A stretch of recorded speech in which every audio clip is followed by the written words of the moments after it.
Et quand la tristesse arrive, je sais tu es là, toujours près de moi.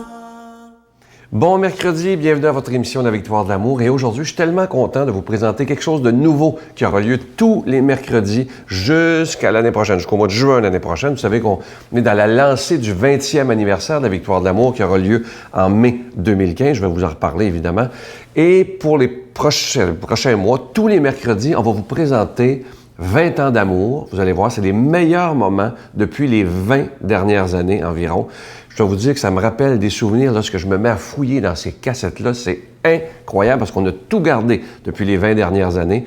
Et je dois vous dire que ça me fait tout drôle parce que je vois des gens qui... C'est incroyable, ça me touche beaucoup. Ça nous montre à quel point la victoire de l'amour n'est pas arrivée hier. Ça a toute une histoire. Et aujourd'hui, on commence avec pas n'importe qui, je vous le dis. On est en 1999. C'est en Provence, OK, en France, où on avait été invité chez l'abbé Guy Gilbert. Vous savez, Guy Gilbert, ce prêtre français qui n'a pas la langue dans sa poche, le prêtre le plus connu de la France. Il a vendu plus de 5 millions de livres, était très, très proche du pape Jean-Paul II. On l'écoute ensemble aujourd'hui et on va l'entendre dans les prochaines semaines. Vous allez voir, ça rappelle des souvenirs. Pour ceux qui ne l'ont pas vu, je vous le dis, ces mots, des fois, ça graffigne l'oreille, mais ce qu'il dit est vrai. Guy Gilbert de Paris, il est prêtre.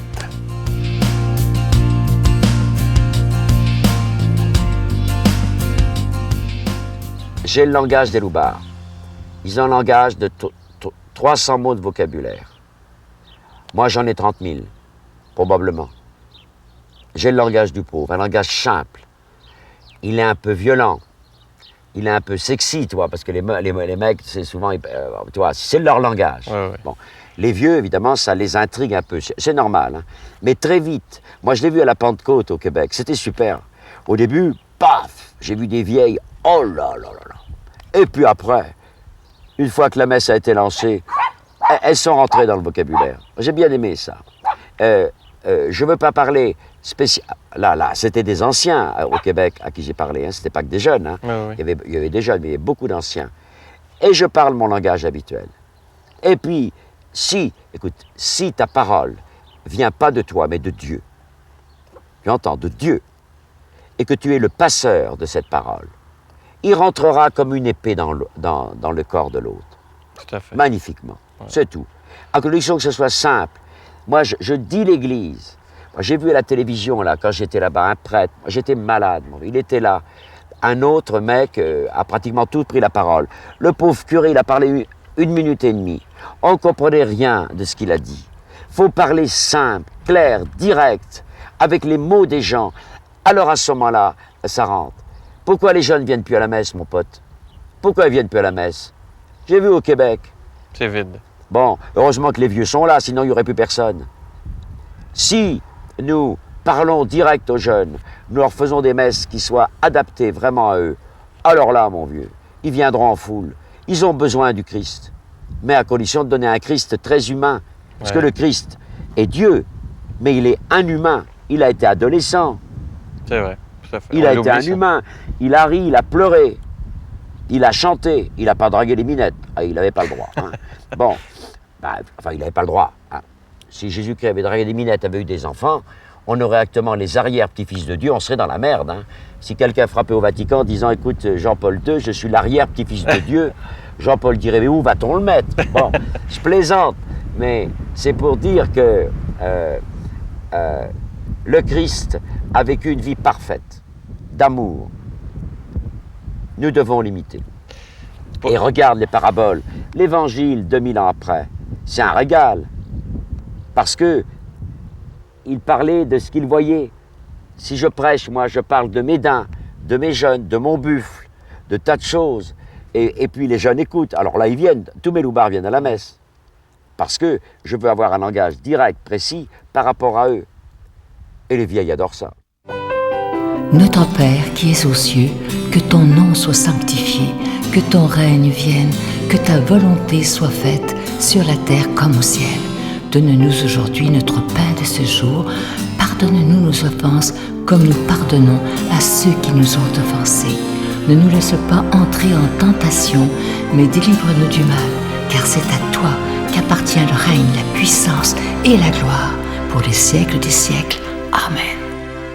Je suis tellement content de vous parler de ce beau cadeau du mois, ce mois de septembre. Il s'agit du nouveau CD de l'abbé Robert Lemire qui s'intitule « Dieu, le plus grand thérapeute ». Un CD que vous allez beaucoup aimer. Moi, je l'ai écouté, je dois vous dire, on connaît Robert. Avec Robert, c'est jamais compliqué, c'est simple.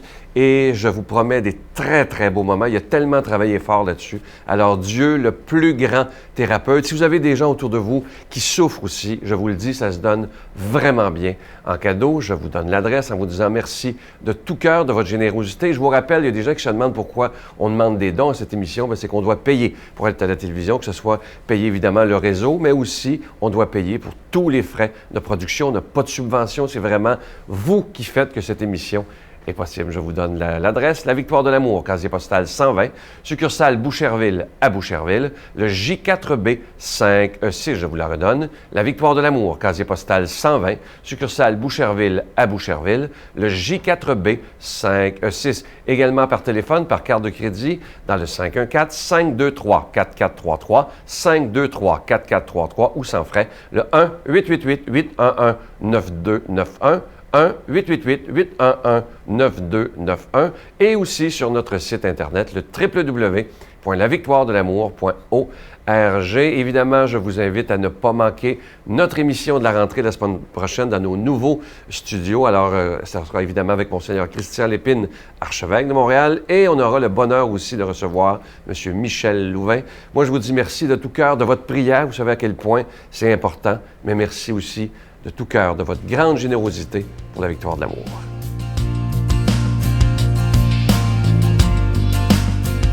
Mon Dieu, donnez-moi la sérénité d'accepter les choses que je ne peux changer, le courage de changer les choses que je peux et la sagesse d'en connaître la différence.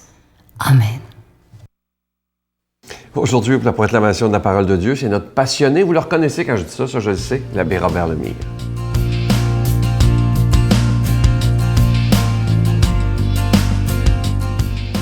Bon matin de Dieu à vous tous. Aujourd'hui, l'Évangile, c'est un bel Évangile, OK? Où on regarde Jésus, c'est comme si on le voyait pendant toute une journée, là. Comment il agit, tu sais? Puis qu'il nous invite à faire de même aussi. Regardez bien ça, c'est tiré de Saint-Luc, chapitre 4, versets 38 à 44. En quittant la synagogue, donc c'est un sabbat, OK? Il avait été prié à Capharnaüm. Jésus entra chez Simon. Puis, tu sais, Jésus est resté à Nazareth avant avec sa mère, etc. Puis là, depuis que ses apôtres, il restait à Capharnaüm, puis il allait souvent. Je pense qu'il était plus souvent chez Simon-Pierre qu'il était chez eux avec sa mère. Ah, la belle-mère de Simon était oppressée par une forte fièvre, était malade. Et on implora Jésus à sa faveur. Avec la gang qui était là, il a dit « Hey, Jésus, regarde, la mère de Pierre est malade, tu sais. » Il dit « Mais c'est un sabbat, j'ai pas le droit de la guérir. » « Non, je ne veux pas faire ça, là. Ça va. » Regarde bien ça. Il se pencha sur elle. Il est allé vers elle. Même s'il était contre une loi, c'était quoi? Le cœur, OK? L'intérieur, il allait vers. Donc, Jésus vient vers chacun. Interpella vivement la fièvre et celle-ci quitta le malade. Donc, Dieu, il contrôle. Dieu, là, il est le maître d'eux. Puis moi, je regardais ça, puis je disais, moi, quand je mets Dieu dans ma vie, est-ce que c'est pas justement ce Dieu-là qui vient éloigner le mal autour de moi? C'est ça, le fin fond ici. Il se pencha sur elle. Donc, moi, j'accepte que Dieu vienne vers moi. J'accepte que Dieu rentre dans mon cœur, OK? Puis à cause de ça, il y a des choses qui vont partir. C'est clair. Puis je vais guérir. Puis ça, j'y crois tellement, ça n'a pas de bon sens. Ben ça. À l'instant même, la mère de Simon se leva et les servait. Moi, je dis, voyons donc, c'est ce qui se passe. La minute qu'elle a été guérie, tout de suite, elle s'est levée. Elle peut dire, ben merci, puis là, je vais prendre ce relax. Non. Regarde, elle a mis ses talents. Moi, j'ai regardé ça. Elle a mis ses talents, sa santé, elle l'a mis au service des autres. Tout de suite, elle s'est élevée debout, puis elle les a servis. Moi, c'est ça que je trouve extraordinaire. Puis c'est là que je me pose la question. Dieu m'a donné une santé, Dieu m'a donné des choses. Est-ce que moi, je mets ça au service des autres? Ou est-ce que mon petit moi, non. Est-ce que je mets ce que je possède au service des autres? Comme le Seigneur l'a fait ici. Donc, au coucher du soleil, tous ceux et celles qui avaient des infirmes atteints de diverses maladies lui amenaient. Oh, monsieur. Fait que là, il a passé la journée avec eux autres. Puis là, le soir arrivé, là, ça pue ça va. Là, le monde commence à arriver. Il savait qu'il était là. Envoyez donc. Ah, puis là, Jésus a dit, non, c'est assez, là. Moi, il a passé la journée, je suis fatigué. Non. Jésus les toucha, imposant les mains à chacun d'eux. Ah, mais c'est extraordinaire. Hein? Le contact que Jésus... Dieu n'est jamais fatigué. Dieu n'est jamais fatigué pour nous. Donc, tu sais, quand j'entends souvent dire « Ah, ben il n'y a pas le temps pour moi. Il y a bien du monde à s'occuper. » Non. Dieu a le temps de s'occuper de toi. Mais il faut que tu le laisses entrer. Il faut que tu rouvres la porte. C'est pas évident, ça. OK? Il mit la main et il les guérissait. Des esprits mauvais sortaient de beaucoup d'entre eux en criant « Tu es le Fils de Dieu. » Parce que, moi, je regarde ça, j'arrête pas des fois de dire « Merci Seigneur. » Tu sais, parce que, puis je réalise comment Dieu il est extraordinaire avec moi, tu sais, puis avec tout le monde aussi. Mais est-ce qu'on le voit? On le voit-tu? Est-ce qu'on réalise que c'est Dieu qui nous permet ça, puis que Dieu, les circonstances font en sorte que, tu sais, là, moi, je regarde tout ça, je dis merci Seigneur, je rends grâce à Dieu, puis je reconnais que c'est mon sauveur.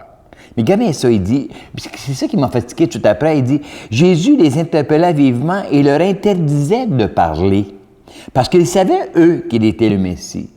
J'ai posé la question, pourquoi Jésus ne voulait pas que le monde sache? Puis là, j'ai réalisé que, dans le fin fond, Jésus voulait pas que le monde le sache parce que on cherche tous les miracles, le glorieux, etc. T'sais. Puis là, quand on regarde, on voit ouais, puis là, tu sais, comme les miracles, puis où tu vois les madames, j'ai vu le Seigneur, puis tout le monde se garoche là-dedans, puis tout ce que tu veux, tu sais, là. Tu sais, Dieu veut pas ça. Dieu veut un acte de foi de chacun de nous. Puis Dieu veut qu'on l'aime. Puis c'est dans son amour qu'il va être transformé. OK?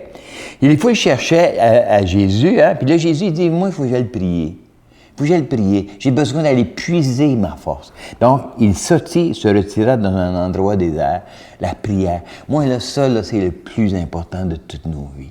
Si on ne prie pas, si on ne prend pas le temps à chaque jour pour donner au moins une petite demi-heure au Seigneur, une petite demi-heure, c'est pas gros, ça. Une demi-heure au Seigneur, c'est là qu'on va découvrir la force de Dieu qui nous habite. C'est là qu'on va découvrir qu'on est capable de guérir quand on met sa parole en effervescence dans nos vies de tous les jours. Tu comprends-tu? C'est là, ça. Ça fait, il va prier, il faut que tu pries. Puis une fois dans ta prière, regarde, il dit, il faut que j'aille maintenant aller vers les autres. Il dit, maintenant, je me suis ressourcé, il faut que j'aille partager ce que Dieu m'a donné à moi aussi, comme il a fait avec la belle-mère. Donc, ça veut-tu, demande ça au Seigneur qui vient nous aider, au nom du Père et du Fils et du Saint-Esprit. Amen. Je vous salue Marie, pleine de grâce. Le Seigneur est avec vous. Vous êtes bénie entre toutes les femmes, et Jésus, le fruit de vos entrailles, est béni. Sainte Marie, Mère de Dieu, priez pour nous pauvres pécheurs, maintenant et à l'heure de notre mort. Amen.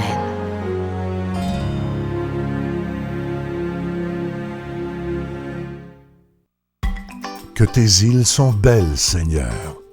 Venez vivre une semaine de réflexion spirituelle remplie d'amour et de paix, dans une ambiance fraternelle.